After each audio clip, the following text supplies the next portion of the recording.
ముందుగా ఇదే చీకటి పేపర్ను తీసుకుందాం. ఇదేమిచ్చిండు మొదటి వార్తగా అంటే, అట్లయితే ఇండియా నుంచి వెళ్ళిపోతాం, వాట్సాప్ మెసేజ్లకు ఎన్స్క్రిప్షన్ వద్దంటే సేవలు ఆపేస్తాం.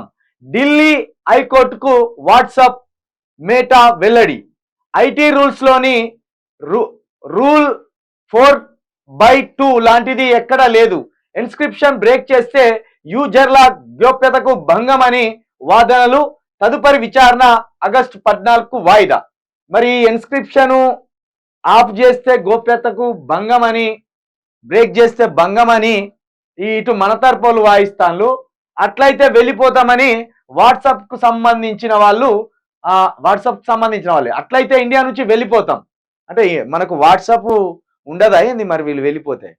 ఇప్పుడు వాట్సాప్లో ఒకటి కొత్తగా మేటాగా మార్చిన దాన్ని మేటా అని కనబడుతుంది ఇప్పుడు ప్రస్తుతం. ఆల్రెడీ ఫేస్బుక్ కూడా మేటా అనే వస్తుంది. ఇప్పుడు వాట్సాప్ కూడా మేటా ఒక ఆప్షన్ కనబడుతుంది వాట్సాప్లో. అందులో ఇన్స్క్రిప్షన్ సంబంధించి ఆఫ్ ఆన్ ఉంటాయి. మరి అది బ్రేక్ చేస్తే యూజర్లకు అంటే మనమే ఇక మనకు ఇబ్బంది, మన వ్యక్తిగత డేటా అంతా చోరీ అయ్యే అవకాశం ఉంటుంది.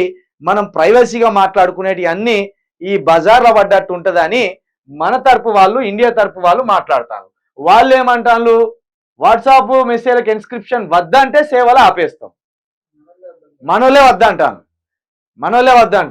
వాట్సాప్ మెసేజ్లకు ఎన్స్క్రిప్షన్ వద్దంటే సేవలు ఆపేస్తాం, అట్లయితే వెళ్ళిపోతామని వాడంటాను. అంటే మన ప్రైవసీ అంతా వాని చేతులు ఉండాలని కోరుకుంటాను వాట్సాప్.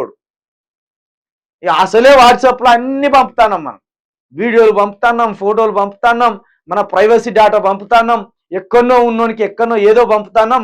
ఇవన్నీ కూడా వాట్సాప్ దాని మీద వానికి అధికారం కావాలన్నట్టు వాడు వాని ఆధీనంలో ఉండాలని వారు కోరుకుంటాను.